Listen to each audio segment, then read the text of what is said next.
ముందుగా తెలంగాణ రాష్ట్ర ప్రజలకు ప్రత్యేక ధన్యవాదాలు తెలియజేసుకుంటూ మరి ఈరోజు కరీంనగర్ జిల్లా తిమ్మాపూర్ మండలం ముస్లాపూర్ గ్రామంలో మరి తాజా మాజీ సర్పంచ్ రావుల్ రమేష్ గారి ఆధ్వర్యంలో ఈరోజు రంజాన్ పండుగ సందర్భంగా మరి సర్పంచ్ కానుక రూపంలో ఈరోజు ముస్లాపూర్ గ్రామ మైనార్టీ సోదరులకు సంబంధించిన మరి పంపకాలు ఏవైతే రంజాన్ కానుక సంబంధించి జరిగినాయో దానికి ముస్లిం మైనార్టీ సోదరులు మేమందరము చాలా హ్యాపీగా ఉన్నాము, ఆనందంగా ఉన్నాము. ఒకటి ఏంటంటే తెలంగాణ రాష్ట్ర ప్రభుత్వం ఏర్పడ్డప్పటి నుంచి ఏపీ అండ్ తెలంగాణ రాష్ట్రం విభజన జరిగినప్పటి నుంచి మరి గత 10 సంవత్సరాల నుంచి కేసీఆర్ ప్రభుత్వం కానీ ఇంతకుముందు మరి గత ప్రభుత్వం కానీ తెలంగాణ రాష్ట్ర ప్రజలకు మైనార్టీ సోదరులకు రంజాన్ కానుకగా మరి ఇఫ్తార్ విందు కానీ అదేవిధంగా ఈ రంజాన్కి సంబంధించిన పండుగ తోఫా రూపంలో మరి కొన్ని సామాగ్రులు కానీ ఇవ్వడం జరిగింది.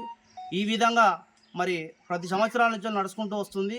ఇప్పుడు ప్రస్తుతం ఉన్న ప్రభుత్వము మరి ముస్లిం మైనార్టీలను మర్చిపోయినట్టుగా మాత్రము తెలంగాణ రాష్ట్ర ప్రజలు అదేవిధంగా తెలంగాణ రాష్ట్రంలో ఉన్న ముస్లిం మైనార్టీలు పరిగణించారు. కాబట్టి ప్రభుత్వాలు మర్చినా కూడా మరి గ్రామంలో ఉన్న పెద్దలు, గ్రామ ప్రజలకు సంబంధించిన ప్రజానాయకుడు, ఇక్కడున్న తాజా మాజీ సర్పంచ్ మాత్రము ప్రభుత్వం మర్చిపోయినా కూడా మరి ఈ ఆనవాయితీని తప్పకుండా నడిపించాలి. నా గ్రామ ప్రజలకు సంబంధించిన మైనార్టీలకు మరి ఎలాంటి లోటు రాకుండా తప్పకుండా గత ప్రభుత్వం చేసిన కార్యక్రమమే ఈసారి ప్రభుత్వం చేయకుండా కూడా నా తరఫున సొంతంగా చేయాలనే ఆలోచనతో మాత్రము ముందుకు వచ్చినందుకు సర్పంచ్ రావుల్ రమేష్ గారికి అదేవిధంగా మరి ఆ పార్టీ నాయకులకు కానీ వారితో పాటు ఉన్న మిత్రులందరికీ కానీ ప్రత్యేక ధన్యవాదాలు తెలియజేసుకుంటూ ఒకటి మాట్లాడుతున్నది ఏంటంటే మరి గత ప్రభుత్వం ముస్లిం మైనార్టీలను ఎంతో కొంత ఆదుకుంది.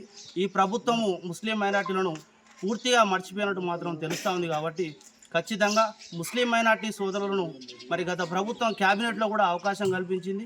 ఈ ప్రభుత్వం మాత్రము ప్రభుత్వం ఏర్పడి సంవత్సరంన్నర గడిచిన తర్వాత కూడా మరి ముస్లిం మైనార్టీ సోదరులకు క్యాబినెట్లో కూడా అవకాశం కల్పించలేదు. కాబట్టి మైనార్టీ సోదరులకు ఈ ఇఫ్తార్ విందులు, ఈ ఇఫ్తార్ పార్టీలకే పరిమితం చేయకుండా తప్పకుండా ముస్లిం మైనార్టీ సోదరులను రాజకీయంగా కూడా అవకాశాలు కల్పించాలని చెప్పేసి ముస్లిం మైనార్టీ సంఘాల తరఫున నేను ప్రత్యేక డిమాండ్ చేస్తాను.